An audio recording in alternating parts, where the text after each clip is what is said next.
इस वीडियो में हम डिस्कस करेंगे पोस्ट फर्टिलाइजेशन डेवलपमेंट। फर्टिलाइजेशन जब हो जाता है उसके बाद क्या क्या चेंजेस होते हैं उसको डिस्कस करेंगे। सबसे पहला हम डिस्कस कर रहे हैं एंडोस्पर्म। एंडोस्पर्म फॉर्मेशन जो है ये फर्टिलाइजेशन के बाद का इवेंट है और फ्लावरिंग प्लांट के अंदर एंडोस्पर्म का डेवलपमेंट होता है आफ्टर फर्टिलाइजेशन। अब देखिए ये है क्या चीज़, ये एक न्यूट्रिटिव टिश्यू है जो किसको न्यूट्रिशन प्रोवाइड करेगा, डेवलपिंग एम्ब्रियो को न्यूट्रिशन प्रोवाइड करता है एंडोस्पर्म। एंडोस्पर्म का फॉर्मेशन एम्ब्रियो फॉर्मेशन से पहले शुरू होता है to ensure the supply of nutrient. अब इसके जो सेल होते हैं एंडोस्पर्म के सेल, उनके अंदर क्या होता है, रिजर्व फूड, और अलग अलग जो प्लांट हैं उनके अंदर डिफरेंट टाइप का स्टोर्ड फूड होगा। जैसे स्टार्च, जो सीरियल्स हैं उनके केस में स्टार्च स्टोर्ड होता है, मेज के केस में प्रोटीन मिलेगा, कोकोनट और कैस्टर जो हैं इनके केस में ऑयल जो है वो रिजर्व फूड के रूप में होगा जो डेवलपिंग एम्ब्रियो को फूड प्रोवाइड करेगा। तो ये एंडोस्पर्म है। जो एंडोस्पर्म है वो पीछे उसमें हमने डिस्कस किया था कि जो एंडोस्पर्म होगा वो एक ट्रिप्लॉइड नेचर का होता है, ट्रिप्लॉइड नेचर का है। यानी ट्रिप्लॉइड नेचर का मतलब क्या हो गया कि इसकी प्लॉइडी 3 है। कैसे है, एक n + 2n, एक ये मेल गैमेट का और ये सेकेंडरी न्यूक्लियाई का, तो ये क्या हो गया 3n। तो ट्रिप्लॉइड नेचर का होता है। इसका डेवलपमेंट कब शुरू हुआ एंजियोस्पर्म में, एम्ब्रियो डेवलपमेंट से ठीक पहले शुरू होता है, लेकिन आफ्टर फर्टिलाइजेशन होता है। ये एक इसमें एडवांटेज है एंजियोस्पर्म में कि आफ्टर फर्टिलाइजेशन ही एंडोस्पर्म का डेवलपमेंट होगा। यानी अगर फर्टिलाइजेशन नहीं होती है तो जो एंडोस्पर्म है वो वेस्ट होगी, तो वेस्टफुल प्रोसेस जो है वो नहीं होता है एंजियोस्पर्म में, जबकि जिम्नोस्पर्म में पहले शुरू हो जाता है। तो ये एडवांटेज है एंजियोस्पर्म के अंदर। अब एंडोस्पर्म जो है उसको हम 3 कैटेगरी में डिवाइड कर सकते हैं डिपेंडिंग अपॉन डेवलपमेंट। अब एक सबसे पहला जो हम ले सकते हैं फ्री न्यूक्लियर एंडोस्पर्म, फिर सेलुलर एंडोस्पर्म, और तीसरा है हेलोबियल टाइप का एंडोस्पर्म। फ्री न्यूक्लियर जो एंडोस्पर्म है मोस्ट कॉमन टाइप का एंडोस्पर्म डेवलपमेंट जो है in case of flowering plant वो फ्री न्यूक्लियर है। कुछ एक केसेस में जैसे मेज के अंदर, कैप्सिला के अंदर, कॉटन के अंदर ये नहीं होता, बाकी ज़्यादातर में ये होता है। कैसे होगा ये, देखो जो सबसे पहला सेल बनता है वो प्राइमरी एंडोस्पर्म न्यूक्लियस है। कब, जब मेल गैमेट और सेकेंडरी न्यूक्लियाई फ्यूज हो गए तो ये जो ट्रिप्लॉइड बनता है ये प्राइमरी एंडोस्पर्म न्यूक्लियस, और उससे क्या बनेगा, प्राइमरी एंडोस्पर्म सेल। अब ये प्राइमरी एंडोस्पर्म सेल है, ये सेल है ये, और ये एम्ब्रियो है। यहाँ क्या होगा, जो प्राइमरी एंडोस्पर्म न्यूक्लियस है उससे प्राइमरी एंडोस्पर्म सेल बन गया। अब उस सेल के अंदर जो न्यूक्लियस है, ये जो न्यूक्लियस है इसकी रिपीटेड डिवीजन हुई। इसके रिपीटेड डिवीजन विदाउट साइटोकाइनेसिस, यानी साइटोकाइनेसिस नहीं है, रिपीटेड न्यूक्लियर डिवीजन है। सेंटर में वैक्यूल आ गया, ये बीच में देखो ये वैक्यूल है, और ये क्या आ गई, न्यूक्लियाई। रिपीटेड न्यूक्लियर डिवीजन के कारण बहुत सारी न्यूक्लियाई आ गई। अब ये न्यूक्लियाई बहुत सारी हैं, फ्री हैं, विदाउट साइटोप्लाज्म है, इसीलिए इसको क्या कहते हैं, फ्री न्यूक्लियर एंडोस्पर्म। अब नेक्स्ट क्या फेज होगा इसके अंदर, जब ये न्यूक्लियाई बन जाएंगे उसके बाद वॉल फॉर्मेशन होगा। अब ये देखिए सेल बन चुके हैं, ये सेल बन चुके हैं, यहाँ क्या हुआ, वॉल फॉर्मेशन हो गया। लेकिन वॉल फॉर्मेशन कब हुआ, जब ये न्यूक्लियाई बन चुकी थी। Wall formation centripetal wall formation होगा, यानी सेंट्रीपिटली प्रोसीड करेगा वॉल फॉर्मेशन। अब ये एंडोस्पर्म बन गई, तो ये एंडोस्पर्म का डेवलपमेंट हो गया, और यहाँ किसका डेवलपमेंट हो गया, ये एम्ब्रियो का डेवलपमेंट हो गया। नेक्स्ट देखिए सेलुलर, यहाँ पर न्यूक्लियर डिवीजन जो होगी, ये देखिए ये प्राइमरी एंडोस्पर्म सेल है, प्राइमरी एंडोस्पर्म सेल, और उसका ये न्यूक्लियस है। ये इसमें क्या होगा, हर न्यूक्लियर डिवीजन जो होगी उसके साथ वॉल फॉर्मेशन होगा, यानी each nuclear division is followed by wall formation. और karyokinesis is followed by cytokinesis. तो ये हो गया, देखो 2 न्यूक्लियाई बन गई, लेकिन इसमें साथ वाल भी बन गई, यानी ये 2 सेल बन गई, 4 सेल बनेंगे। इस तरह से हर एक न्यूक्लियर डिवीजन के साथ साइटोप्लाज्मिक डिवीजन होगी, यानी साथ के साथ सेल बनते जाएंगे। ये बन गया, ये एंडोस्पर्म, ये एम्ब्रियो। इसमें पहले न्यूक्लियस बने, उसके बाद सेल बने, इसमें साथ साथ सेल बन गए। अब इसमें देखिए हैलोबियल, हैलोबियल टाइप में पहली डिवीजन, फर्स्ट डिवीजन जो होती है वो अनइक्वल साइटोकाइनेसिस है। ये प्राइमरी एंडोस्पर्म सेल है, ये इसका न्यूक्लियस है। ये सेल डिवाइड हो गया, देखिए अनइक्वली, ये स्मॉल सेल है, ये लार्ज सेल है, अनइक्वल साइटोकाइनेसिस हो गया।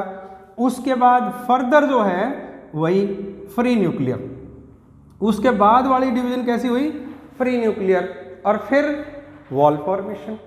तो ये एक तरह से इन दोनों का मिक्सर हो गया। इसमें सिर्फ पहले न्यूक्लियर डिवीजन होंगे, इसके बाद साइटोकाइनेसिस। इसमें न्यूक्लियर डिवीजन के साथ साइटोकाइनेसिस, और इसमें पहले एक साइटोकाइनेसिस होगा, उसके बाद फ्री न्यूक्लियर डिवीजन होंगे, और फिर वॉल फॉर्मेशन होगा। तो इस तरह से ये एंडोस्पर्म का डेवलपमेंट होता है, जो इंपॉर्टेंट एक न्यूट्रिटिव टिश्यू होता है। नेक्स्ट देखिए, दूसरा जो काम होता है, मेन काम, एंडोस्पर्म बन गया, उसके साथ एम्ब्रियो का डेवलपमेंट, यानी फर्टिलाइजेशन के बाद दूसरा इवेंट जो है वो एम्ब्रियो डेवलपमेंट होता है। एम्ब्रियो कहाँ से बनता है, जाइगोट, जो सिनगेमी थी, जिसमें एक मेल गैमेट और दूसरा जो एग है उसके न्यूक्लियाई फ्यूज होके एक जाइगोट बन गया, एक सिंगल सेल बन गया, डिप्लॉयड सेल है। ये जाइगोट जो होगा वो डेवलप इनटू मैच्योर एम्ब्रियो। तो formation of mature embryo from zygote, development of zygote into mature embryo is embryo development, और आप ये भी कह सकते हैं एम्ब्रियोजेनेसिस, एम्ब्रियोजेनेसिस। इसमें क्या होगा, एक तो ये माइक्रोपाइलर एंड की तरफ होगा। एम्ब्रियो का जो डेवलपमेंट है, एक जो छोटे क्वेश्चन हैं उनमें इस तरह के पूछे जाते हैं, किस तरफ होगा, माइक्रोपाइलर एंड की तरफ होगा। और दूसरी चीज जो है, इसका डेवलपमेंट स्टार्ट होगा कब, जब एंडोस्पर्म डेवलपमेंट स्टार्ट हो जाए, यानी आफ्टर एंडोस्पर्म फॉर्मेशन जो है ये शुरू होगा। क्यों, क्योंकि इसको भोजन चाहिएगा, अगर एंडोस्पर्म नहीं होगी तो इसको न्यूट्रिशन नहीं मिल पाएगा।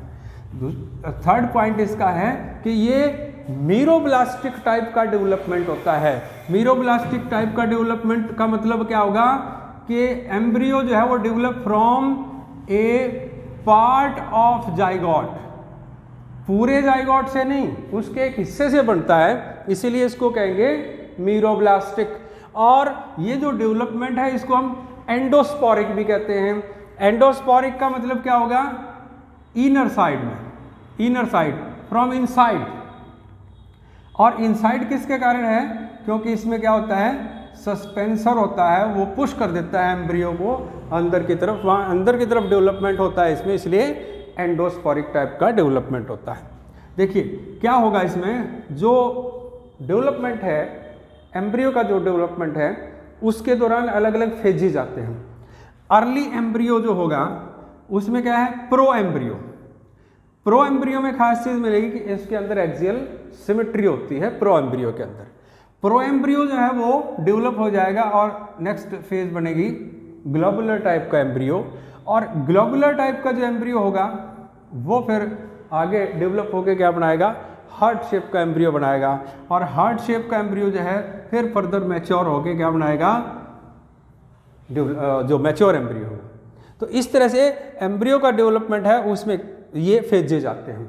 ये फेजेज जो होते हैं अर्ली डेवलपमेंट के फेज, अर्ली डेवलपमेंट के फेज चाहे मोनोकोट हो चाहे डाइकोट हो, दोनों तरह के प्लांट के अंदर अर्ली डेवलपमेंट जो है सेम होता है, और ये फेजेज जो है इसमें आते हैं।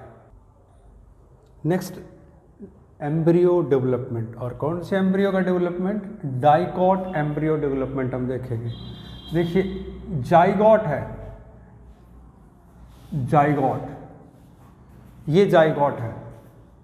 ये जाइगोट जो है वो डिवाइड हो गया और दो तरह के सेल बन गए। ये देखिए ये सेल बन गया सस्पेंसर सेल और बेसल सेल, और दूसरा है embryonal cell. Suspensor cell large size का अपर और माइक्रोपाइलर एंड की तरफ, ये लार्ज साइज का है, अपर है और माइक्रोपाइलर एंड की तरफ है, ये सस्पेंसर है। जबकि स्मॉल है और चैलेजल एंड की तरफ, ये अपोजिट एंड की तरफ है, ये इसका एम्ब्रियोनल सेल है। अब पहले इसको देखेंगे, सस्पेंसर सेल है वो ग्रो करके क्या बनाता है। सस्पेंसर सेल के अंदर ट्रांसवर्स डिवीजन होगी और 6 to 10 सेल्ड एक स्ट्रक्चर बनेगा। इस स्ट्रक्चर का नाम है सस्पेंसर, जो क्या करता है, एम्ब्रियो को पुश करता है इनसाइड एंडोस्पर्म और न्यूट्रिटिव टिश्यू। तो ये एक 6 से 10 सेल का जो स्ट्रक्चर बना, इसका नाम है सस्पेंसर। अब जो सस्पेंसर है उसका जो पहला सेल है वो लार्ज है और माइक्रोपाइलर एंड की तरफ है। देखो ये है, ये सस्पेंसर सेल, ये डिवाइड हो गया, ये देखिए ये सस्पेंसर सेल है, सस्पेंसर सेल से डिवाइड होके बना, ये देखिए ये सस्पेंसर सेल से डिवाइड होके 6 से 10 सेल का एक स्ट्रक्चर बन गया, इसका नाम है सस्पेंसर। यहाँ से लेकर यहाँ तक सस्पेंसर है। इसका जो फर्स्ट सेल है, ये फर्स्ट सेल है, इसका नाम क्या है, हॉस्ट्रियल सेल और हॉस्ट्रियम और वेस्टिब्युलर सेल। लास्ट सेल जो है, ये लास्ट सेल है, इसका जो लास्ट सेल है सस्पेंसर का, उसका नाम क्या है, हाइपोफाइसिस। और जो हाइपोफाइसिस है वो ग्रो करके क्या बनाएगा, रेडिकल और रूट कैप का पोर्शन बनाता है। अब देखिए एम्ब्रियोनल सेल का क्या होगा। ये फर्स्ट सेल हमारा था सस्पेंसर सेल, जो ग्रो करके सस्पेंसर बनाता है, 6 से 10 सेल का स्ट्रक्चर। अपर सेल हॉस्ट्रियल, जो न्यूट्रिएंट जो है उसको एब्जॉर्ब करने का काम करता है, और ये हाइपोफाइसिस लास्ट सेल इसका। एम्ब्रियोनल सेल, ये जो सेल है इसमें से जो दो बने, सस्पेंसर और एम्ब्रियोनल सेल, ये एम्ब्रियोनल सेल है। इस एम्ब्रियोनल सेल के अंदर 2 वर्टिकल और 1 ट्रांसवर्स डिवीजन होगी, 2 वर्टिकल और 1 ट्रांसवर्स डिवीजन होगी। और क्या बनेगा, एक प्रो एम्ब्रियो। जो प्रो एम्ब्रियो है उसमें 2 टायर्ड है और 8 सेल्ड है, 2 लेयर्ड है, और टोटल सेल कितने, 8, इसलिए इसको क्या कहते हैं, ऑक्टेंट। ये देखिए ऑक्टेंट, ये सेल था, ये सेल ये डिवाइड हो गया, उसके बाद ये देखिए ये डिवाइड होके 2 टायर हैं और टोटल 8 सेल हैं, और ये क्या बन गया, एक टोटल 8 सेल का स्ट्रक्चर जिसका नाम है ऑक्टेंट। ये ऑक्टेंट है। अब इस ऑक्टेंट के अंदर 2 लेयर, देखिए लोअर लेयर 4 सेल की है और अपर लेयर भी 4 सेल की है। जो लोअर लेयर के 4 सेल हैं वो क्या बनाएंगे, 2 कॉटलीडॉन और 1 प्लीम्यूल।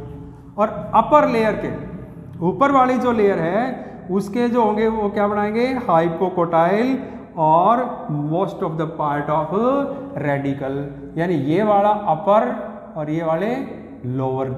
तो ये लोअर सेल का काम क्या होगा, हाइपोकोटाइल और रेडिकल का पोर्शन बनाना।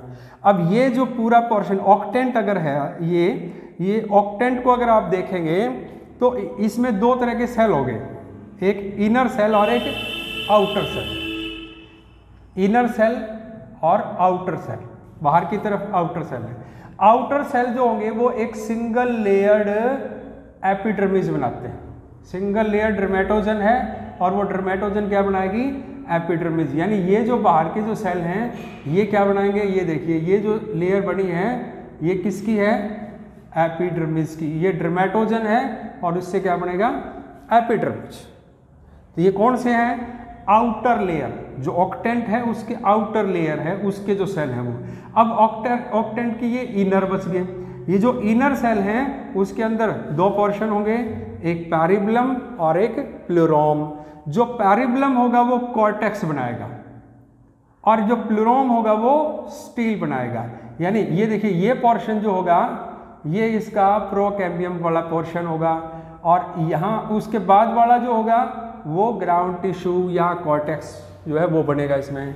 ये इस पोर्शन से यहाँ क्या बनेगा, रेडिकल। तो ये एक प्रो एम्ब्रियो जो है उसका स्ट्रक्चर आप देख सकते हैं, कुछ इस तरह का होगा। ये वाला पोर्शन इसका रेडिकल बनाएगा, यहाँ वाला पोर्शन इसका प्लीम्यूल बनाएगा, ये प्रोकैम्बियम ग्राउंड मेरिस्टेम, और ये बाहर वाला इसका एपिडर्मिस और डर्मेटोजन बनाएगा। तो इस तरह से हम देख सकते हैं एम्ब्रियो का जो डेवलपमेंट है वो जाइगोट से शुरू होके सस्पेंसर भी बन गया और एम्ब्रियो का डेवलपमेंट भी इसके अंदर। नेक्स्ट टॉपिक जो है इसका, जैसे हमने देखा था लास्ट कि ये जो ग्लोबुलर टाइप का एम्ब्रियो है वो डेवलप होके क्या बनाएगा, हार्ट शेप एम्ब्रियो। इस एम्ब्रियो की शेप ऐसी होगी, ऊपर वाला जो स्ट्रक्चर था ये सस्पेंसर है, इसके साथ यहाँ जो होगा वो रूट कैप होगा, और ये बाहर की जो लेयर होगी सिंगल लेयर ये ड्रमेटोजन, ये अंदर वाला जो पोर्शन होगा ये प्लूरोम बनाएगा, जबकि ये वाला बाहर वाला पैरिबुलम, और इस इधर वाला जो है वो शूट पोर्शन और प्लूम्यूल पोर्शन जो है इसके द्वारा बनेगा।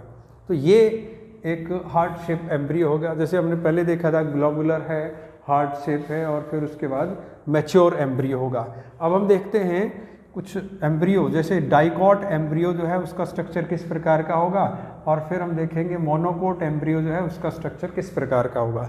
एक डाइकॉट जो एम्ब्रियो है, अगर आप इसको देखें तो इसका स्ट्रक्चर कुछ इस तरह का होगा। इसमें क्या होगा, एक एम्ब्रियोनल एक्सिस है, एम्ब्रियोनल एक्सिस जिसको ट्राइगेलम भी बोलते हैं, उस एम्ब्रियोनल एक्सिस में दो चीज़ें होंगी, जैसे एपिकोटाइल और हाइपोकोटाइल। जो एम्ब्रियोनल एक्सिस है पूरी, उसमें देखिए ये जो पोर्शन है यहाँ से यहाँ तक का, अगर इसको देखें ये वाला पोर्शन,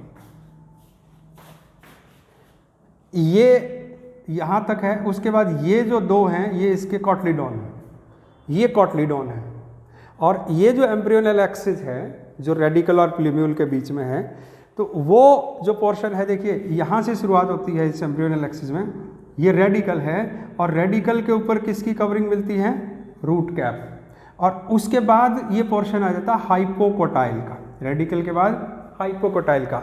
ये रेडिकल यहाँ से शुरू हुआ और प्लूम्यूल यहाँ से, तो यहाँ से यहाँ तक का पोर्शन क्या हो गया, ये एम्ब्रियोनल एक्सिस का।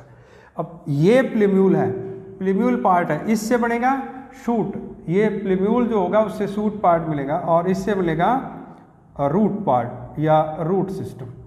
एम्ब्रियोनल एक्सिस को आप इस तरह भी देख सकते हैं, ये मान लीजिए एक एक्सिस है, ये एम्ब्रियोनल एक्सिस है, ये एम्ब्रियोनल एक्सिस है, यहाँ ये कॉटलीडॉन अटैच्ड है, ये कॉटलीडॉन है।